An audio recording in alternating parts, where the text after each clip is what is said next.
André Nita, les élèves des établissements scolaires de Dunkerque, les jeunes du conseil municipal d'enfants de Dunkerque-Centre, la préparation militaire marine Jean Bart ainsi que la délégation de marins de la frégate Jean Bart, des membres de l'association de reconstitution historique Alsace-Lorraine, l'orchestre d'harmonie de la ville de Dunkerque et le département art dramatique du conservatoire de musique de Dunkerque, ainsi que l'ensemble des partenaires du programme de commémoration.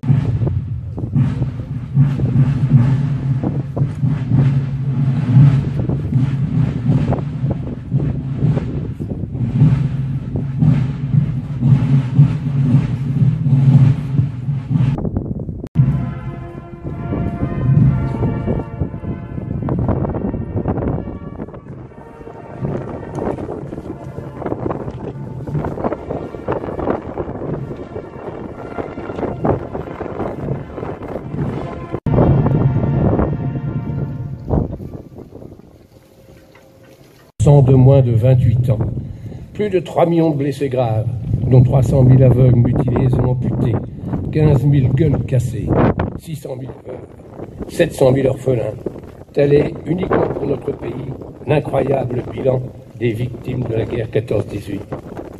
Qu'un hommage solennel leur soit rendu en ce jour, et spécialement ici devant ce cénotaphe, aux 1212 soldats dunkerquois morts pour la France et dont les noms y sont scellés.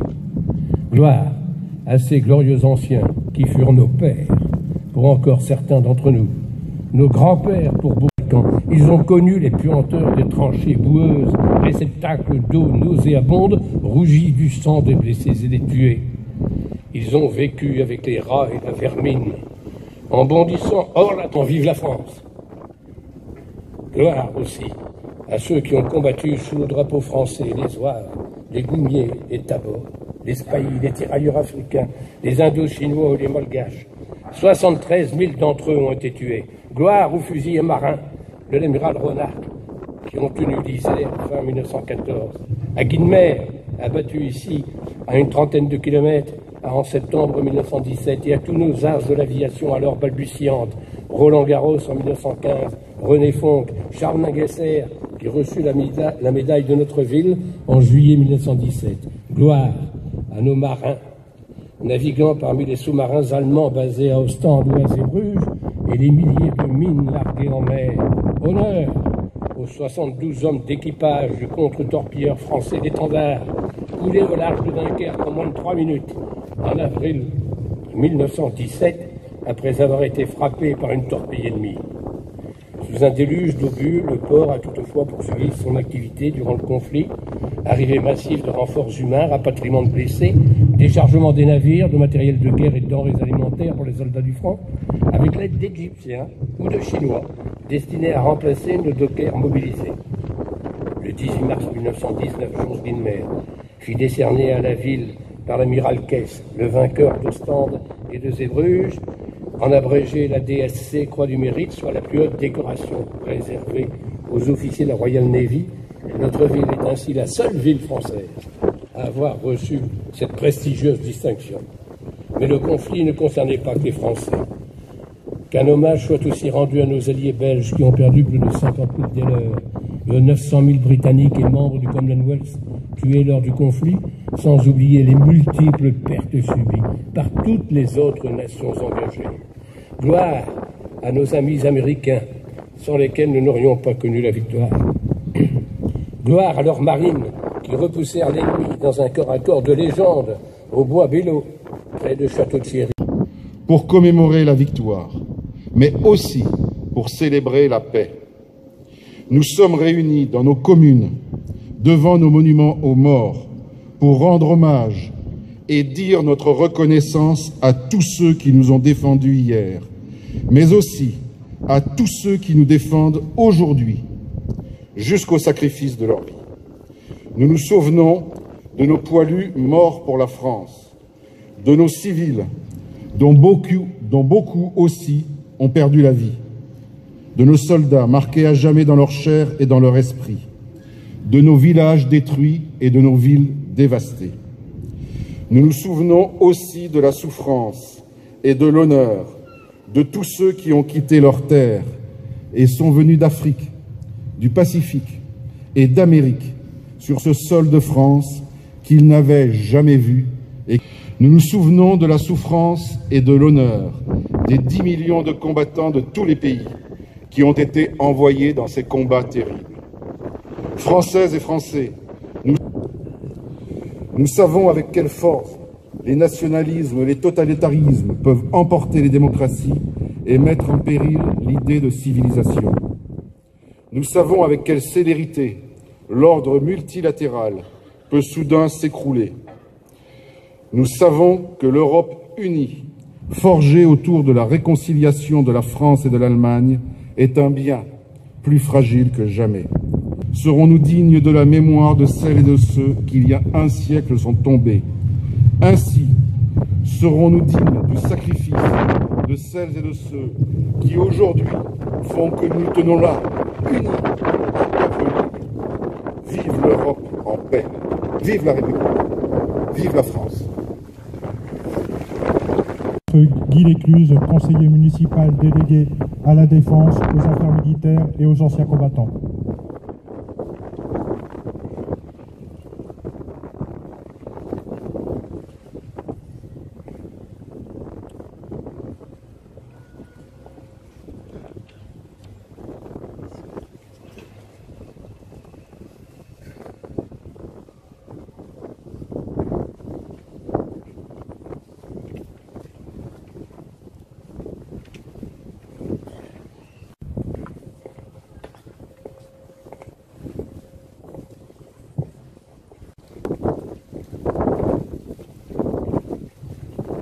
Déposé par le capitaine de vaisseau Lot, commandant la marine à Dunkerque, accompagné du capitaine de vaisseau Rémi Génaud, commandant la frégate antiaérienne Jean Bart.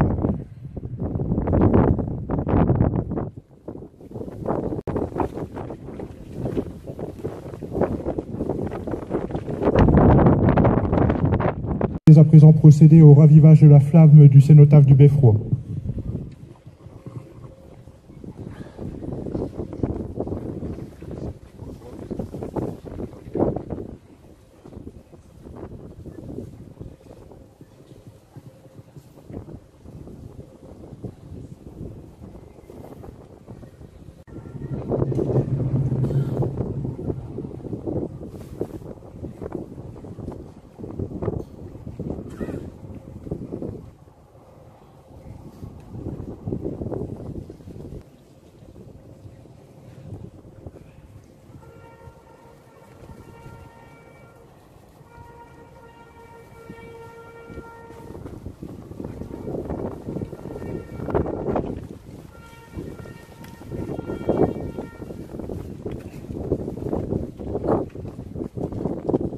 Interprétation des hymnes nationaux par la chorale d'élèves de l'élémentaire André Nita.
Allez, on vous laisse passer.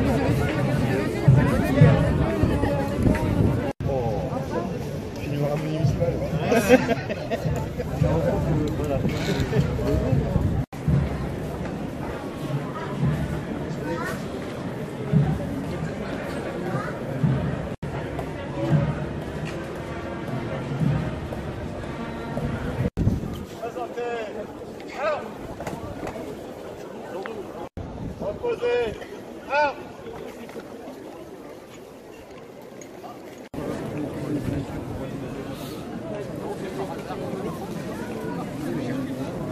Là, on va y avoir que des militants.